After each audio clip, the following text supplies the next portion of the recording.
இந்த கோயிலில் வந்து சாமிக்கு சிலை கிடையாதுங்க. அருவா கம்பு முதல்ல முள்ள சாமியை நினச்சி வழிபடுறாங்க. இது எந்த கோயில் எங்கே இருக்குன்னு கேட்கலாம். ப்ரோ வணக்கம் ப்ரோ. வணக்கம் ப்ரோ. இப்போ இந்த கோயில் எங்கே இருக்கு? இது வந்து சிதம்பரம் பக்கத்தில் தெற்கு பிச்சாவரம் கிராமத்தில் இருக்கு. தெற்கு பிச்சாவரம். ஓகே. இதில் வந்து பார்த்தீங்கன்னா சாமி சிலை இல்லாமல் கம்பு இதெல்லாம் இருக்கு, முதல்ல முள் இருக்குன்னாங்க. அதை பற்றி சொல்லுங்க. இது வந்து குட்டியாண்டவரோட காவல் தெய்வம் செம்பரப்பன் ப்ரோ. இவருக்கு வந்து இவர்கிட்ட 108 ஆயுதங்கள் இருக்கு. உள்ள 108 ஆயுதங்கள் இருக்கும். நீங்கள் எடுத்து பார்த்தீங்கன்னா ஒன்று சின்ன சின்னதாக தெரியும், எல்லாமே இருக்கும். 108 ஆயுதங்கள் இருக்கும். அதில் முதல்ல முள்ளும் ஒன்று. அது இல்லாத அந்த காலத்தில் போர்க்கருவிகள் அது எல்லாமே இருக்கும். அந்த ஜெமீனில் இருந்தது முக்கால்வாசி உள்ளே இருக்கும்.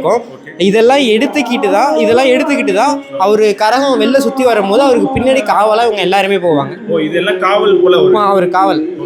இவர் இல்லாத அவர் வெளில வர மாட்டார். இங்கே வந்து நிறைய இந்த குட்டியாண்டவர் கோயிலுங்கிறது நிறைய கிடா வெட்டுக்கு ஃபேமஸ்னுவாங்க. அதை பற்றி சொல்லுங்க. ஆமாம், ஆடி மாதம் ஃபுல்லாகவே கிடா வெட்டுவாங்க. ஞாயிற்றுக்கிழமை வெள்ளிக்கிழமை மேக்ஸிமம் ஒரு வாரத்தில் ஆடி மாதம் பார்த்தீங்கன்னாலே ஆடி மாதம் முடியறதுக்குள்ளே உங்களுக்கு வந்து எப்படியும் ஒரு 60-70 கிடா வெட்டிடுவாங்க. 70-80 கிடா வெட்டிடுவாங்க. அது இல்லாத கண்டினியூஸாக வந்துக்கிட்டே இருப்பாங்க. பொங்கல் வைப்பாங்க, உயிர் சாவல் விடுவாங்க, உயிர் கிடா விடுவாங்க. எல்லாமே நிறையா ஃபங்க்ஷன்ஸ் இருக்குது ப்ரோ. நமக்கு வந்து எப்போதுமே மாதம் கிரிவலம்னு ஒன்று நடக்கும். கண்டினியூஸாக நமக்கு ஃபுல்லாக ஃபங்க்ஷன் தான் ப்ரோ இந்த கோயிலை பொறுத்தவரைக்கும். குட்டியாண்டவரோட காவல் தெய்வம் இவர் தான் ப்ரோ. இவர் பேர் செம்பரப்பன். இவருக்கு இன்னொருத்தவங்க இருக்காங்க, பாவாடராயன். அவங்க அங்கே இருக்காங்க.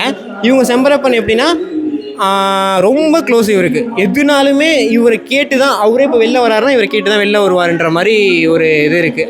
அண்ணனை கேட்டு தம்பி வருவாங்கள்ல, அந்த மாதிரி எதுனாலும் அவரை கேட்டு தான் வெளில வர மாதிரி ஒரு ஐதீகம் இருக்குது. இப்போ வர்றவங்களும் எல்லாருமே இவரை பார்க்காத வெளில போக மாட்டாங்க. இவரை பார்த்துட்டு தான் போவாங்க. நீங்கள் ரோட்டில் போகிற பஸ்ஸு வண்டி எல்லாருமே பார்க்கலாம்.